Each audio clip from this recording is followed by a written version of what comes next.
Hello from London and welcome to Weekly Digest with me, Chris Banbury. This is our chance to see what's making the headlines here in Europe, in North America and further afield. And joining me this week is the Irish journalist Pádraig Belton, who's been based here in London for some time. And we'll be looking at a number of stories in the news this week. The first of which concerns the revelations about the brutality of the Israeli Defence Forces in last year's operation in Gaza.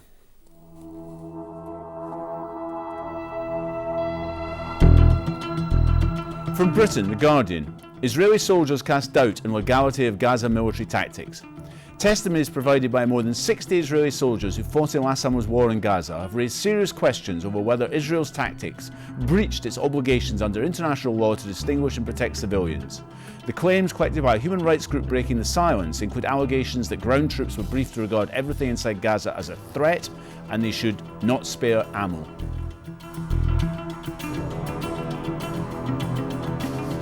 From the United States, The Washington Post, Israeli veterans say permissive rules of engagement fueled Gaza carnage. The organisation of active and reserve duty soldiers called Breaking the Silence gathered testimonies from more than 60 enlisted men and officers. The soldiers described reducing Gaza neighbourhoods to sand, firing artillery at random houses to avenge fallen comrades, shooting at innocent civilians because they were bored, and watching armed drone attacks attack a pair of women talking in cell phones because they were assumed to be Hamas scouts. From Israel, The Jerusalem Post, IDF had policy of indiscriminate fire during Gaza war, Israeli NGO says. From the testimonies given by the officers and soldiers, a troubling picture arises of a policy of indiscriminate fire that led to the deaths of innocent civilians, said Breaking the Silence director Yuli Novak. We learnt from the testimonies that there is a broad ethical failure in the IDF's rule of engagement, and that this failure comes from the top of the chain of command and is not merely the result of rotten apples.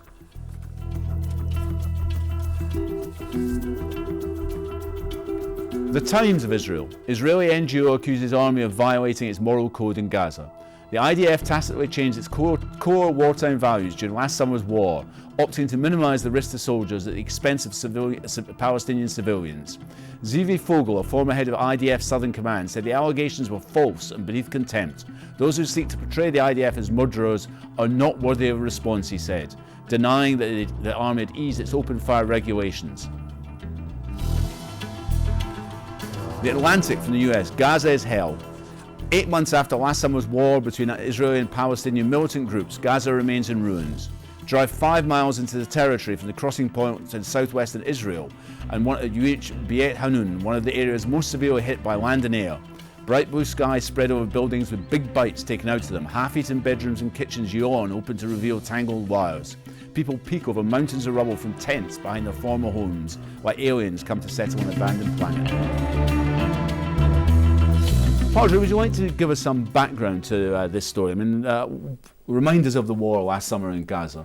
Well, I was there for elections and a little bit after in Ramallah. It's very, very difficult actually to get to Gaza. So the war was in summer 2014. It lasted 51 days. It was a very uneven conflict. It was really a much worse war for the Palestinians because of a massacre, really, rather than war. On the Palestinian side, 2,100 died, and of them 1,500 were civilians, so quite disproportionately civilian. On the Israeli side, about 60 Israeli soldiers died and probably just shy of a dozen civilians. So it was very uneven, and it demolished the local infrastructure, and that hasn't yet been rebuilt. So this report was an investigation into why the civilian casualties were so high. It's very well documented. It's 240 pages, and what is quite interesting about it is that these are former members of the forces. In Israel, when you look at sort of public opinion polling, people, there is quite an Israeli left. It's the kibbutz tradition. People come from a big spectrum of backgrounds. Then you've sort of got more conservative people kind of coming from Russian immigrant backgrounds, and they go into the forces, and they tend to emerge with fairly narrow political views in terms of the range. And they don't generally tend to come out of the forces and then have crises of conscience. So this is quite new, that you've got veterans going on the record. One soldier said that the rules of engagement were vague. Another said if you shoot someone in Gaza, it's cool. A third said that in one incident, they'd two unarmed civilian women, because they'd been shot, they had been terrorists for no other reason that they'd been shot. They've released videos of testimonies, and What's interesting about this is a couple of things. For one, the failure has been located fairly high up in the chain of command. No one's saying that these are some bad apples kind of lower down. It's that this was from fairly high up. This is a problem at the top. That it was a policy of indiscriminate fire. This led to the deaths of innocent civilians. The important thing for the Israeli side was just to minimize Israeli casualties and Israeli forces casualties. The other thing is that how this deals with the Israeli tradition of purity of arms, which has been quite important for them, not just in the forces, but also in their view of themselves as a state. What do you mean by purity of arms? So there's a text that is a doctrinal commitment of the Israeli forces, and it says the Israeli soldier will maintain his humanity even in combat, will not employ his weaponry and power to harm non-combatants, and shall do all he can to avoid harming their lives, body, honour and property. So it gives a very explicit role to non-combatant immunity. And this is quite important for Israel, because they've liked to portray it as if like the Israeli Defence Forces are fighting as a legitimate army under these rules of engagement, under international law, and their opponents do not. Their opponents, for them, are terrorists, essentially. Yes, and this calls... It goes absolutely to the core of Israel's self-understanding and really the willingness of Israeli veterans then to come out and question what they've done at war. Obviously, the Israeli military have dismissed the report out of hand. They've been quite high-handed, and they've said that the NGOs refuse to provide proof of their claims, even though they've got 240 pages. The story will have a bit of legs. I mean, the interesting thing about Israel is there is an Israeli left. You can say things in Haaretz or in the Knesset you possibly can't say as easily in the American press, or in the American Congress. There is a tradition of dissent in Israel, which in a way is quite an unusual thing. So this will have legs. It will have some repercussions. It also draws a bit of attention to the situation in Gaza because of restrictions on materials going into the Gaza Strip and the blockade that's in place. Reconstruction since this war has been absolutely minimal. As a result, unemployment's at 45% at the moment. Before 2000, it was a more manageable 15. So you've got farmers basically giving away strawberries they're growing because there's no chance at all of selling them. And then donors have been moving really, really awfully slow. There was a Cairo conference last October, and the cost of recovery and construction was estimated at $4 billion US. And international donors agreed to stump up 3.5 of that. Less than $1 billion of this has come through.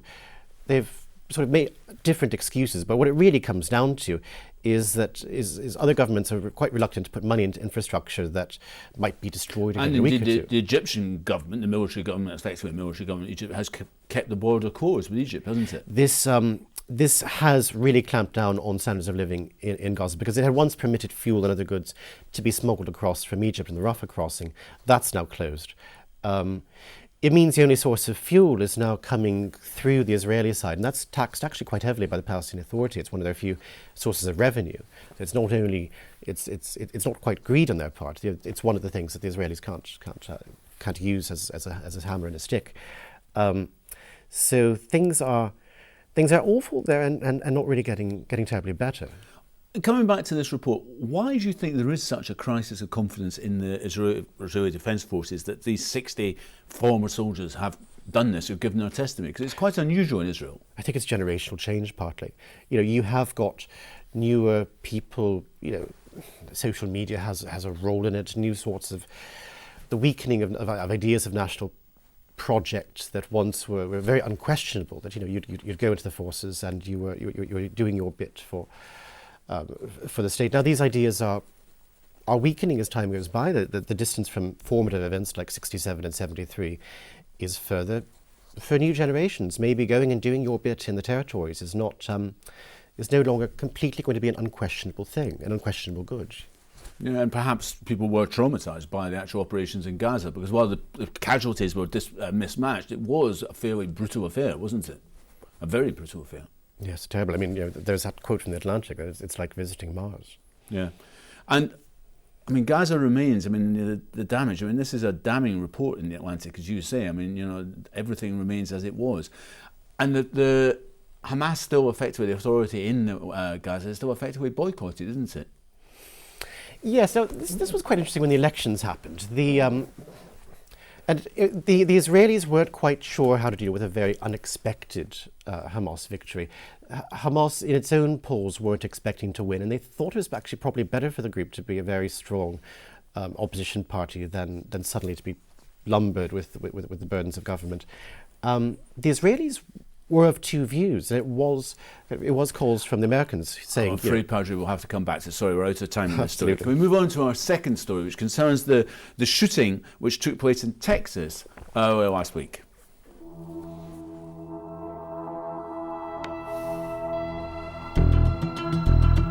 From Britain, the Daily Mail. Texas police were warned about ISIS attack 2 days before a deadly shootout by an anonymous activist. A woman living outside the US found references to a looming attack on Texas on Twitter and sent message to the Garland Police Department. No one noticed the tweet, and 2 days later, Elton Simpson and Nadia Soufi opened fire outside the Muhammad Art Contest. Simpson and Soufi were both killed by police, but not before they wounded an unarmed guard.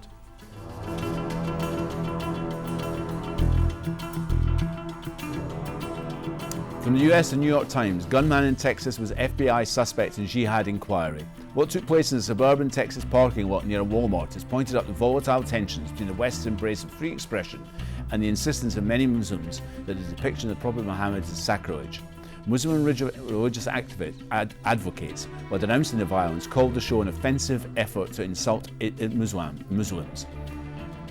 Quotes one rabbi as saying the exhibit was insulting. From Britain, The Independent. AFDI shooting in Texas. Who are the organisers of the anti-Muslim Prophet Muhammad cartoon contest? The shooting of two gunmen at an anti-Muslim event in Texas has sparked renewed interest in the activity of organisers.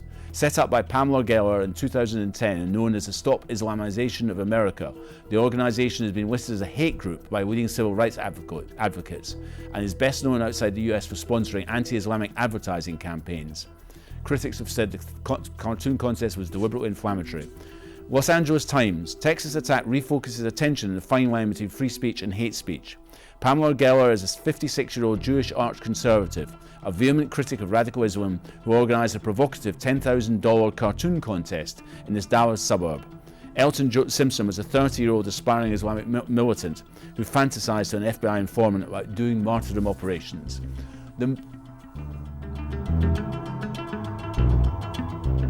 Also from the US, the Mint Press, extremism on both sides sparked Texas art show shooting. The event was put on by the American Freedom Defense Initiative, an organisation listed by the Southern Poverty Law Center as extremist. Pamela Geller, the executive director, was on scene and immediately began her public relations blitz. Readers will remember Geller as a woman who attempted to block construction of a mosque, supported the English Defence League and was denied entry into the United Kingdom.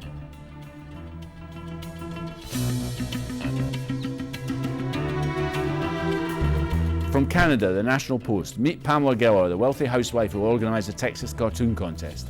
Pamela Geller was in the news a few weeks ago for sponsoring an ad campaign across major US cities with anti-Muslim posters saying, among other things, killing Jews is worship that draws us close to Allah. The wealthy housewife has become one of America's loudest voices against what she sees as creeping Islamization of America. She is president of the American Freedom Defense Initiative as well as Stop Islamization of America.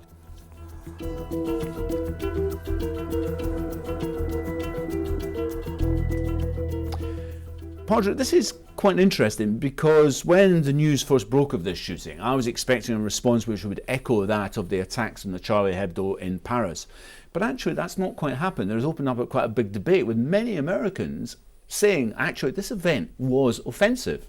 This is so absolutely utterly bizarre that such a circus they should sell tickets. And really, I mean, in a way, it could only happen in Texas. The White House itself has been quite measured in saying that on the one hand, no expression, however offensive, justifies an act of terrorism, but not being drawn at all, whether it was appropriate for the cartoon drawing contest of the Prophet Muhammad to go ahead. So one thing that's quite interesting about this is that this would be the first attack on American soil for which ISIS has claimed responsibility. It did so in a statement on Tuesday. It warned of bigger and more bitter things to come. Now, they've taken responsibility also for attacks in Tunis and Yemen, for which there's very little evidence of their involvement, and militant groups are known to claim credit for attacks which they actually didn't have the organisational nous to be able to pull off. Experts sort of have recently, out of the FBI, think that maybe the two men might have been in some loose contact with the group. There might have been some emails going back and forth.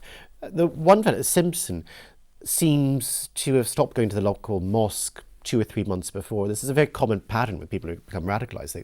They stop going to mosque. They find their own stuff on the internet because mainstream religious communities are actually quite moderate, and that's usually a first thing. Also kind of plays into a pattern for ISIS, which is that they're losing the ground war. They're losing the ground war to the Iraqis, and really Iran is enormously important in this because it's Iranian-backed fighting brigades that are doing the bulk of the alliance work and pushing back ISIS. So you do tend to get more. Their leader, Baghdadi, he hasn't been seen lately since being wounded.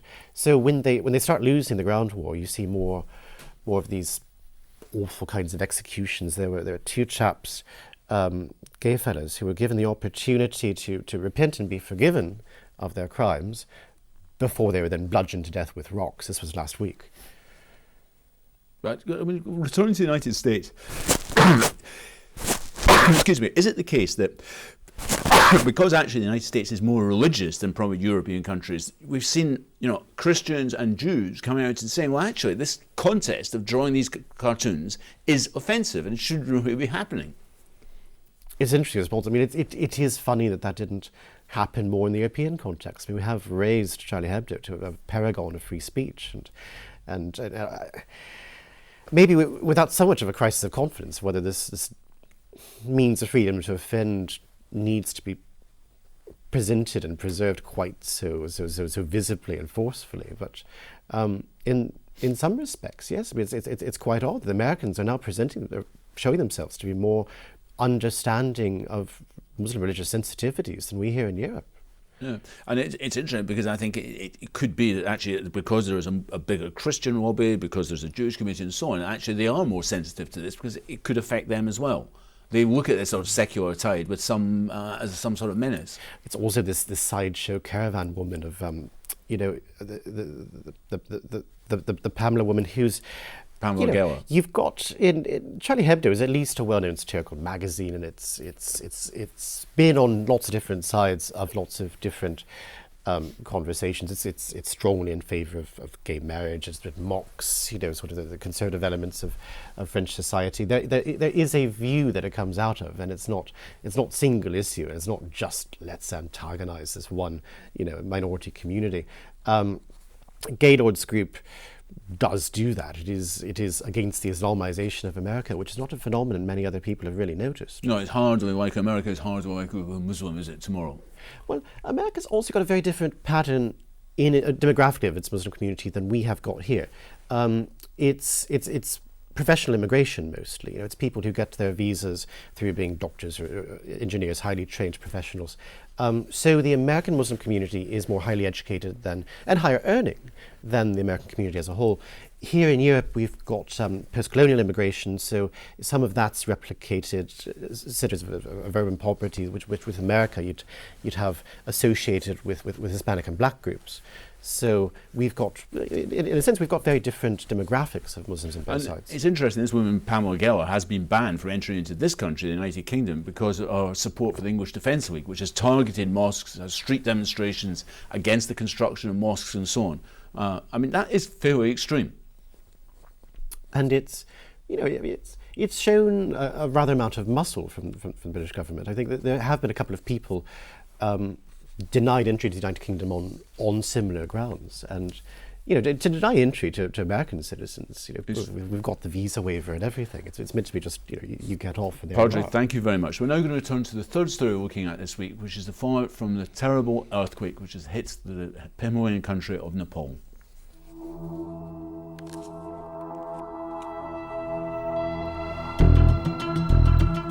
Deutsche Welle from Germany. Death toll in Nepal earthquake surpasses 7,000. Nepal's authorities requested that donors delivering aid use smaller planes as the sole runway at the country's only international airport was deteriorating. Large military and cargo planes have been flying in earthquake relief materials into Kathmandu over the past week, but the runway was built to handle only medium-sized jetliners. The airport manager said there have been reports of the runway developing cracks. Independent from Britain, Nepal earthquake, humanitarian aid is piling up unused at Kathmandu airport because of import restrictions, United Nations warns. Nepal's government has been urged by the United Nations to relax import restrictions that are hampering the delivery of international humanitarian supplies to earthquake victims struggling to find basic food and shelter. In pointed remarks that underscore growing concern over the slow pace of relief, the survivors of the earthquake that struck the Himalayan country 9 days ago. Again from Britain, The Guardian. Nepal government criticised for blocking earthquake aid to remote areas. The Nepali government is under fire for blocking private initiatives bringing desperately needed assistance to remote areas and allegedly obstructing the flow of relief to the country. According to reports in local media, hundreds of tons of vital supplies have been stopped at the Indian border. One report quoted a local customs official at the frontier saying it had no orders to allow the relief through untaxed.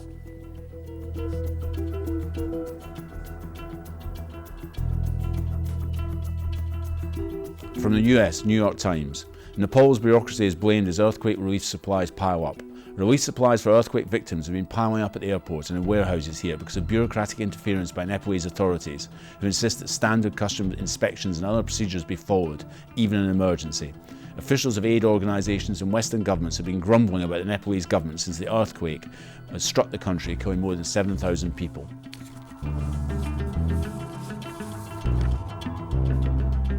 Time from the USA. 5 facts that explain Nepal's devastating earthquake. It argues not all foreign aid is altruistic and some countries now miss an opportunity to capitalise on tragedy. For years, Nepal has been an object of competition between India and China. For India, Nepal has been a useful buffer state. For China, it's part of an important component of its new Silk Road. China was already Nepal's biggest investor, while in the immediate aftermath of the earthquake, both Asian powers are providing significant assistance. It's in reconstruction where the true competition will begin.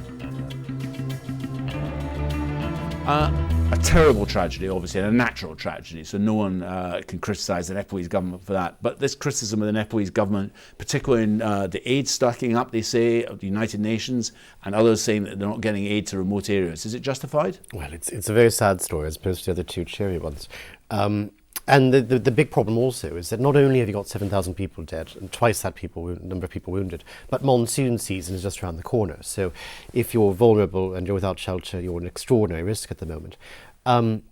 It's astonishing. You're seeing all the reasons or the downsides of a small developing South Asian country with its poor infrastructure and its petty bureaucratic inefficiencies that are holding countries, like Nepal, like Pakistan, back quite a bit.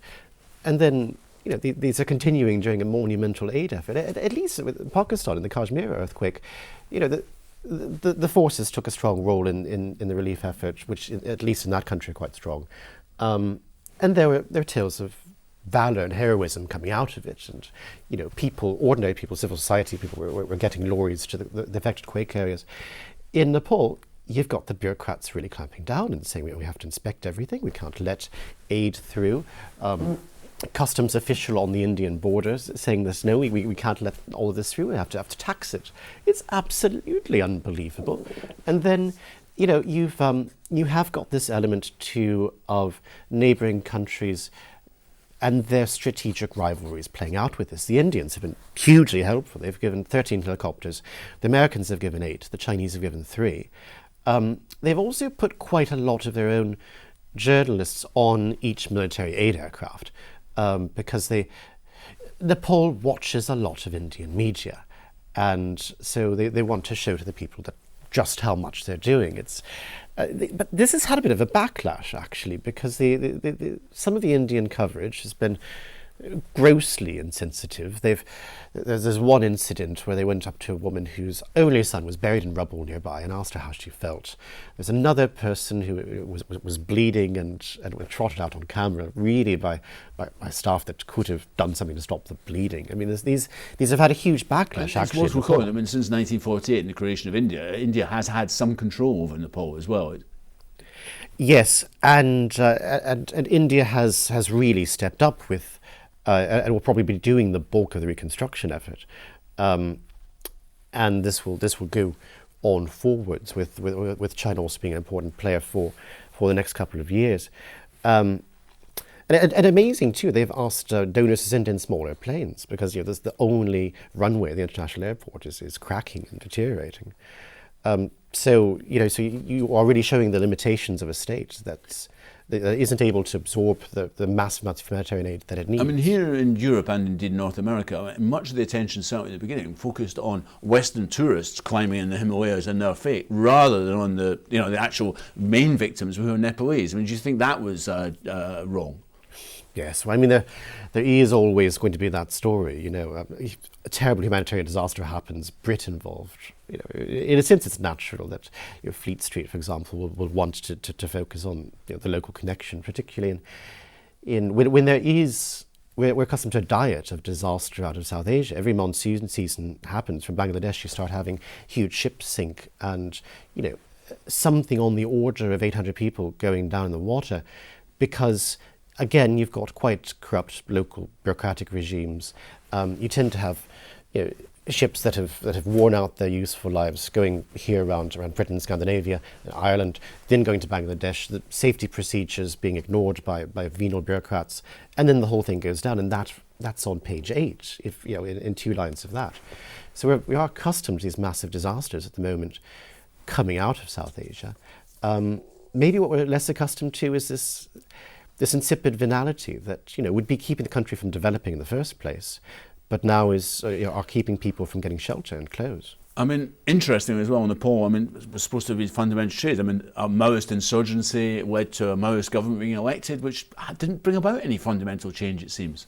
Yes, kind of like the case, I suppose, in Vietnam. You've got quite leftist governments coming to power, and then really neither kind of bringing in the Great Socialist Revolution or completely taking kind of the capitalist turn, just sort of muddling somewhere in the lower tier of states in terms of things like GDP and human capital. Well, Pádraig Belton, thank you very much. And thank you for joining us for watch this week's episode of Weekly Digest. I hope you can join us again next week. Thank you from London.